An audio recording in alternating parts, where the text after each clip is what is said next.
Jesus explains, the only chance for the rich and mighty.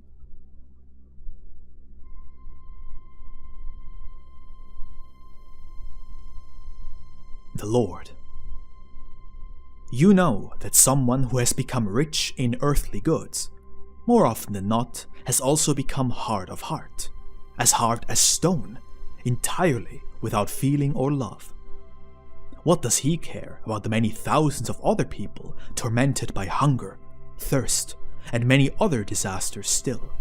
For he is well provided for, has never felt hunger or thirst, and possesses an abundance of treasures, with which he may acquire every other kind of pleasure for himself. Also, that he will not ever have to taste boredom, or any other displeasure for that matter. But then, where does such a person stand in his inner, spiritual sphere of life? I say to you, upon the point of eternal judgment and its death, and his entire circle of acquaintances is not far from it either. Remember what else I will proclaim to you.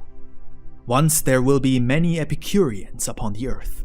A common judgment over all the peoples will soon follow, permitted by God.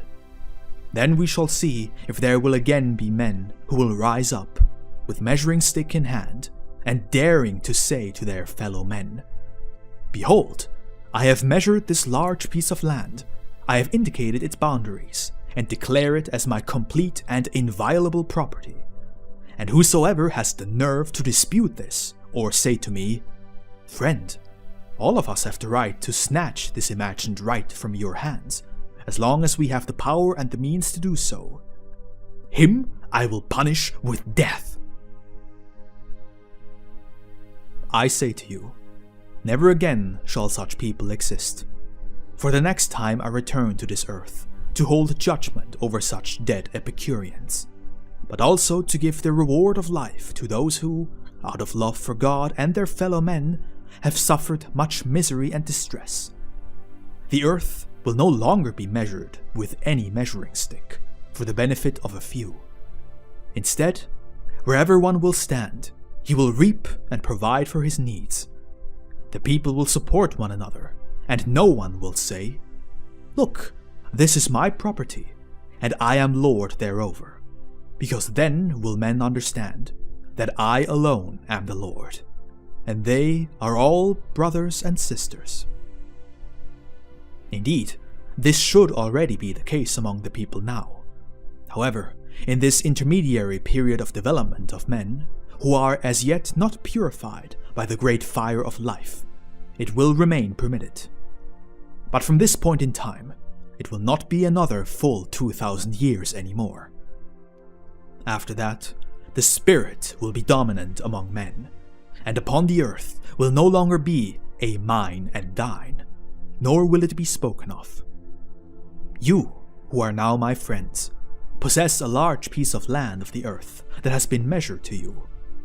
Ask yourselves who measured it to you as your legal property, and the answer will be the laws made by men, and your money and other treasures to which, again, only men have attributed a vain value. From God's point of view, the whole earth belongs to all men in equal measure, as was the case from the beginning. Wise men should divide it according to the need of the people, teaching them to cultivate it. And then the fruits should be partly distributed by the wise men, and the surplus should be kept in warehouses and storehouses arranged for that purpose, so that no one in the community should suffer want. But if the rich and powerful seize everything for themselves, then many will become utterly impoverished, living their lives in misery and great need. For everything belongs to the few among the rich and powerful, but nothing is given to the poor, except that which the rich and powerful agree to offer them in exchange for the hard work the poor do for them. However, these things cannot change for the moment. Therefore, you, the rich and mighty, may you be true friends to your poor brothers and sisters, and show them love. Feed the hungry quench the thirsty, clothe the naked, comfort the sorrowful, and free the prisoners. Those who, by your greed, your power, and your laws, are needlessly pining away in the dungeons of their flesh, but even more so in the dungeons of the night of their souls. Go and free them, for then I will free you from the power of death and judgment.